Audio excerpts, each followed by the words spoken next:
Luoman puutuoteosakeyhtiön hirsimökit valmistetaan teollisesti Ylistaron tehtaassa. Raaka-aineena käytetään kuivattua tiheäsyistä havupuuta. Hirsimökin kokoaminen kannattaa antaa yrityksen kouluttaman pystytysryhmän tehtäväksi. Omatoiminen kokoaminenkin on mahdollista noudattamalla suunnitelmia, rakennepiirustuksia ja pystytysohjetta. Pystytysohje on ohjeellinen, joten rakennepiirustukset ja toimituksen mukana tulevat ohjeet ovat etusijalla, jos pystytysohje niistä poikkeaa. Onnistuneen kokoamisen lähtökohtana on oikein rakennettu perustus. Pystytystä varten perustukset puhdistetaan sorasta, lumesta, jäästä ja muusta irtoaineesta.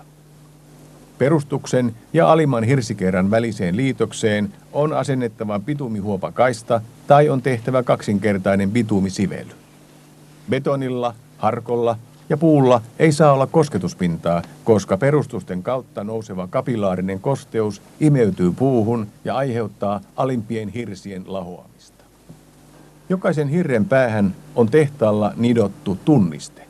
Tunnisteessa olevan koodin ja seinäkuvien avulla hirret sijoitetaan oikeille paikoilleen. Hirsikehikon pystytys aloitetaan puolikkailla hirsillä. Hirsikehikon perustusylitys on vähintään 1 senttimetri. Ensimmäisen hirsikerran asennuksen jälkeen on tarkistettava kehikon ristimitat sekä ulkomitat. On tarkistettava, että hirsikehikko lähtee nousemaan tasaisesti. Pitkillä seinillä on välttämätöntä tehdä jatkoksia hirsien välille. Jatkoskohta pyritään sijoittamaan aina risteävien nurkkien kohdalle. Jatkoslevyä naulattaessa toisen jatkettavan hirren päätä nostetaan hiukan ylös, jolloin jatkoskohdan yläpinnat menevät vastatusten. Jatkoslevy naulataan ja vasta sitten lasketaan hirren pää alas. Näin jatkoksesta tulee tiivis. Jos seinässä on useita jatkoksia samassa kohdassa, tulee noin joka 5. rivillä jatkoskohtaan 29 senttimetrin pitkä siderauta. Siderauta ruuvataan sitä varten tehtyyn uraan. Ura täytetään pellavaeristeellä.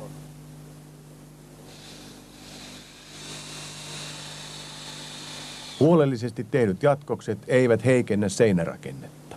Hirsirungon tiivistämiseen käytetään hirsien väliin asennettavaa pellavaeristettä.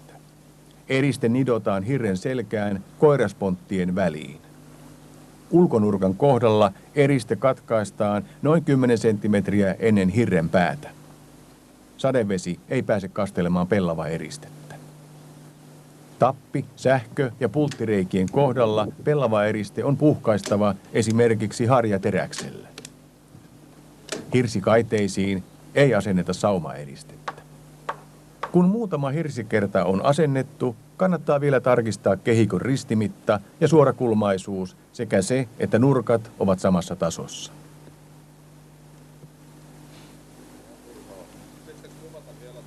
Hirsien vääntyily liittyy puun kuivumisprosessiin. Kuivumisen aiheuttamat jännitykset vääntävät ja taivuttavat puuta. Tapituksella voidaan estää hirsien vääntyminen. Tapitus aloitetaan heti toisen hirsikerran jälkeen. Ennen tapin lyömistä saumaeristeeseen tehdään reikä. Tapit lyödään vierekkäisiin reikiin niin sanottuna vuorotapituksena. Tappien päiden väliin on jätettävä rako, joka sallii hirren painumisen. Tappi tulee lyödä noin 5 mm hirren sisään, jotta tappi ei jää kantamaan ylempää hirttä. Tappeja ei saa lyödä rautapultti eikä mahdollisiin sähköreikiin. Hirsikehikkoa asennettaessa on huolehdittava, että hirret painuvat pohjaan saakka ja että kehikko nousee tasaisesti. Muutaman hirsikerran välein on syytä tarkistaa esimerkiksi nurkkapultilla, että nurkkapulttien reijät ja sähköreijät ovat auki. Korkeita hirsipäätyjä koottaessa päätykolmiot tuetaan rakennusaikaisilla vinotuilla. Päädyt tapitetaan samoin kuin seinät. Päätyjen hirret naulataan päistään 2-4 tuuman naulalla. Naulan kanta lyödään noin 1-2 mm hirren sisälle. Painumattomien kantavien rakenteiden ja hirsikehikon väliin asennetaan kierrejalka, jonka avulla estetään hirsikehikon epätasainen painuminen. Tällaisia kohtia ovat muun muassa terassien pilarit ja kantavat tiiliseinät. Hirsikehikon ristinurkat voidaan jäykistää kierretangoilla. Kierretankojen kohdat on merkitty seinäkuviin. Tanko työnnetään yläpäästä reikään. Tangon ala- ja yläpäähän asennetaan aluslevy ja mutteri. Kierretangon ylimääräinen osa taivutetaan ponttien väliin ja hirsirungon laskeuduttua pulttia voidaan kiristää alapäästä.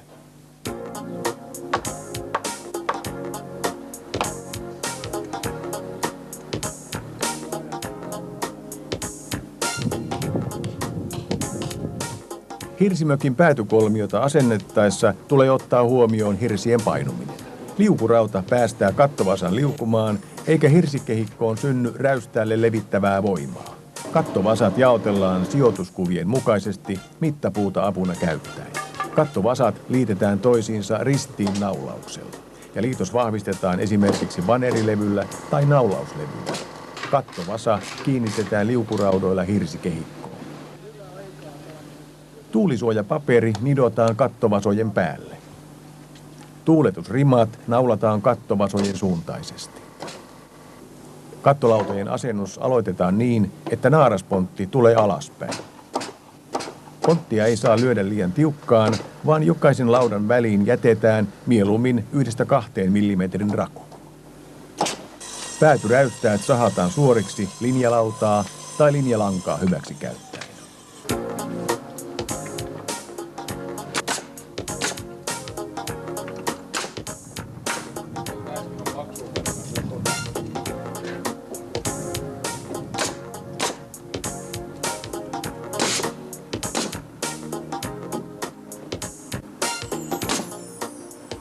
Ikkunat, ovet ja palomuurit ovat painumattomia rakenteita, jotka kiinnitetään hirsiseinään karoilla. Tällöin hirsiseinät niiden ympärillä pääsevät painumaan. Karat asennetaan ikkuna- ja oviaukkojen karauriin. Karat voidaan asentaa rungon pystytyksen yhteydessä tai heti sen jälkeen. Ovi- ja ikkunakarat katkaistaan tehtaalla määrämittaan.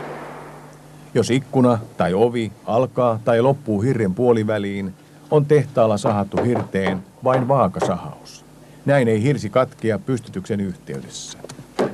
Ylimääräinen pala poistetaan vasta työmaalla hirren ollessa paikallaan. Karapuut naulataan vain aukon alimmaiseen hirteen. Karan yläpään ja aukon ylityshirren välille tulee jäädä riittävä painumavara. Ikkunat ja ovet kiinnitetään hirsiaukkojen karalankkuihin. Alakarmin alle tulee asennuskiilat ja suoruus tarkistetaan vesivaalla. Ruuvatessa sivukarmia ikkunakaraan on huomioitava, ettei ruuvi ulotu hirsikehikkoon. Ikkunavuorilistojen asennus aloitetaan ulkovuorilistojen asennuksella. Ikkunan levikelauta, eli smyykki, naulataan ikkunan karmiin.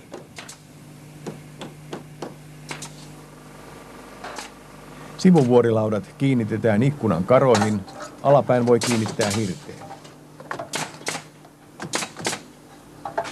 Viimeisenä asennetaan niin sanottu hattulauta, joka naulataan koristepaloihin ja ylävuorilautaan. Ikkunat eristetään sisäpuolelta.